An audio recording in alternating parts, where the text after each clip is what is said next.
आहेत। आता मेन गोष्ट यानंतर पुढची जी टॅगलाईन आहे की बाबा कोणी कोर्टात जाईल का आणि गॅजेटवर काही परिणाम होईल का, तर पहिलेच सांगालो यावर कुठलाही परिणाम होणार नाही। कारण का, हे पहा, कोणी अभ्यासक असेल तर त्याच्यासोबत भांडजा, येड्याच्या मागून जायचं नाही, शहाण्याच्या समोरून जायचं नाही, ही गोष्ट आवर्जून लक्षात घ्या।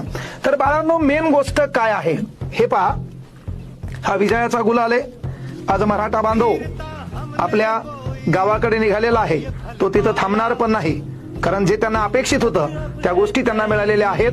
आणि म्हणून आपण हैदराबाद गॅजेटकडे हे पहा, सगळे सोयऱ्याबाबत आज निर्णय नाही, कारण 8 लाख गोष्टी अशा आहेत की बाबा ही माहिती जमा करायला वेळ लागेल, म्हणून यासाठी 2 महिन्याचा कालावधी सरकारनं आपल्याला दिलेला आहे।